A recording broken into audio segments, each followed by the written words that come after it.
Hello, friends. My name is Kulbir Singh. I live in Canada. I've been honored to speak on Sikhism by Mr. Jeevan Malla, who is a Supreme Court lawyer and also the national president of Bahujan Dravida Party from Tamil Nadu. And he asked me to speak on Sikhism in an audio note here. And the specific topic that was given to me was from Brahmanism to Begumpura. So I really thank him, and I'm honored to speak on this. I consider myself a very startup, humble person in the field of theology, religion, comparative religions, and even Sikhism. I'm sorry, I'm being honest here. But being born in a Sikh family, I think one does get a lot of nuggets along the way. So I think I've gathered a few, and so I'd like to share my knowledge with my friends. And Mr. Jeevan Malla, I really thank you for bringing me here. And it'll my knowledge with my friends. And Mr. Jeevan Malla, I really thank you for bringing me here. And it'll be an audio note, I guess, for the next 5, 7, 10 minutes, maybe even a little more, because this. Let's see how it goes. Okay, anyways, so from Brahmanism to Begumpura. Okay, let's begin with our Mool Mantar, which is the Sikhism's first Banis, Guru Granth Sahib Ji, our holy scriptures, the first body we call it. So I'll begin with that, and then we'll let's take the prayers, do prayers, and take the blessings of Almighty Vaheguru Ji, our God. एक ओंकार सतनाम अकाल मूरत अजूनी सहबंग गुर प्रसाद जप आद सच जुगाद सच है P सच नानक होसी P such. Now, Begumpura is basically a concept of a place, even a political system, or even in our minds. Essentially, it's our minds that need to be pure, that need to be free from any worry.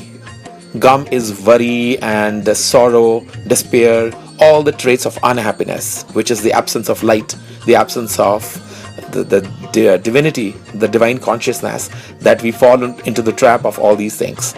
So gum is one of those traits, the negative traits. So Begum means without the gum. It's a popular Indian word, gum. Gum, you all know what meaning of gum. It's a popular word in Hindi, Punjabi, maybe other regional languages. So Begum. And Pura is depictive of a state of mind, or generally Pura is also a city, as we consider it in a normal city geographical sense of or a political map of a place, a city. So Begumpura. So I remember this Shabad by chance, by heart. So let me begin with the whole Shabad. Begumpura seher ko nao, dukh andoh nahi te thao, na taswees khiraj na mal, khauf na khata na tars jawal, ab moy khoob watan geh pai, uha khair sada mere pai, कायम दायम सदा पातशाही, दोम ना same 100 आही, आबादान सदा मशहूर, ऊहा गनी बसे मामूर, त्यों त्यों सैल करे जो पावै, महरम मैल ना को अटकावै, कह रविदास खलास चमारा, जो हम सहरी सुमीत हमारा. कह रविदास खलास चमारा, जो हम सहरी सुमीत हमारा. So I won't go into the detailed explanation of this Shabad, but let's delve right into the content of the subject of our topic here, which is from Brahmanism to Begumpura. Now Begumpura, as you might have, if you know the meaning of the Shabad, or from general spiritual nuggets anywhere, doesn't matter, Sikhism or any other place, it's basically a win-win model that Guru Nanak Dev Ji is trying to tell us, a win-win model, which is given in many places in Gurbani. For example, Khave kharche ral mil pai, tot na ave vadado jai. It means if you share your gifts that God has given you with other people, then that whole thing grows. So he's trying to give us a win-win model versus a win-lose model, which is a popular model of today's world, socio-economic, political, every area of life. And that is, I think, the cause of man's troubles in general, because we think the other person is not is a separate entity. Even for that matter, we think we are a separate entity, but Gurbani will tell us that everything is just one. No matter there are 10 people sitting in a room, it's just one person sitting in a room. That's just one God. So when we have that distinction of between you, me, I, me, mine, whatever, of course we have to have that, don't get it wrong. But for the purpose of spirituality, spiritual depth and understanding, insight, I think we have to forget that there is a distinction between I, me, mine, you, yourself, and the other person, and he, she, whatever. It's just one God which is operating just like a bulb, series of bulbs, that there's electricity from behind, and if a bulb names itself I, me, mine, it's just an illusion. Even if we name it, it doesn't matter, but essentially it's just electricity flowing in one bulb, and the same electricity is going to the other bulb, whether in series or parallel connection, electrical engineering. So it's basically man's jyot, or his soul, is part of one God. Simple monotheist religion. You don't even need to know Sikhism for this. Very general common sense spirituality as well. So, and this is what Guru Nanak Dev Ji is trying to tell us. And okay, now I'll have to get a little political. Brahmanism. Now, Brahmanism is basically due respects to everybody on earth. Doesn't matter. You still don't have to hate anybody. Let me just say that in the beginning. Love for all, malice against none.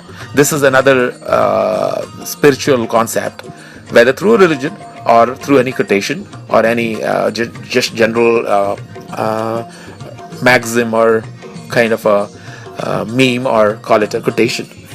So things we learn from everywhere, and so do no hate to anybody. But the political systems that have come up over time tend to divide us quite a lot, many times.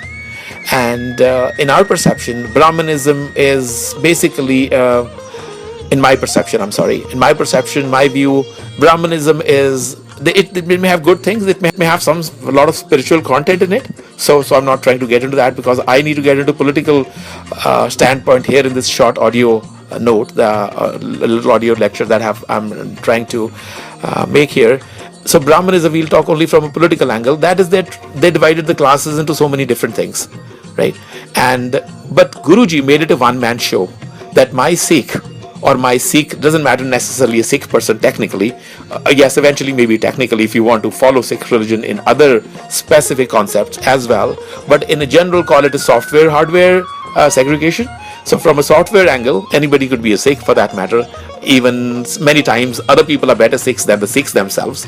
For example, I think I'm not a very good Sikh, and though I may have knowledge, doesn't matter. I do not even have super good knowledge, but even if I have knowledge, I think still I could not be a very good Sikh, because spirituality applied is Sikhism versus spirituality or knowledge known to somebody, and I'm still in the know stage. And so it tried to divide these classes. Guruji made it a one-man show. So the general division was in Brahmanism was Kshatriyas and Brahmins, and then the Vash, which is the working class, the professional class, and then the Shudras, which is the lowly class to do lowly jobs of those times, which could be, I think, garbage collection or kitchen cleaning and stuff like that, whatever. And here in Western countries, when I immigrated to Canada, I came from a culture where certain jobs were considered not very at par with other jobs. But when I come to Canada, when I came here, we noticed that in the West, there is nothing like that. In fact, those jobs which we considered a little bit low, or sometimes low in certain societies of Indian societies, those jobs are in fact many times are higher paying than the other jobs. For example, taxi drivers, due respects to everybody, I'm not trying to hint that taxi driving in any way is a lowly job, even in India, but certain sections of the people might even have that in mind. I'm an engineer, so I had a hesitation to work as a taxi driver. But here, I've driven taxis, so no matter what, it's just equal, doesn't matter any of those things in mind. Janitor, for example, janitorial services. People have it like they just are the best of the people, on net worth, economic levels as well. So this whole classification is very primitive, and it's not only Brahmanism. I think it's spread out to our cultures as well. Even in my Sikh society, there might be a thought process like that. And honestly, even I have certain bits and traces of those kind of differentiations. So our indoctrination is pretty much needs to be corrected. And so Guruji made it a one-man show.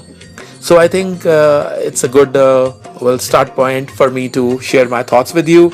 I've said a little bit about traditional system, which we might like to call Brahmanism, And the new concept, whether through general philosophical, theological, or general common sense schools of thought, or specifically, as in here, the topic given to me, Sikhism. Well, Sikhism definitely promotes that equality, and it's more about a win-win model, and doing good deeds, humanitarian and spiritual together, I think makes Sikhism. So thank you, friends. I'd keep sharing my thoughts with you. I was asked to make a video today, and an audio, I'm sorry. So I hope I've made a good little note here for to be able to share with you guys. So thank you. Best of luck. Stay safe in all this COVID time. Another thing, my personal thought is that do not take the vaccines. I think they're not meant for us. I keep reading all these right-wing articles on the vaccination part, so my views are pretty anti-vaccines, but I won't get into that here. I would not take it. It's up to you to get into that, but I don't think it's safe.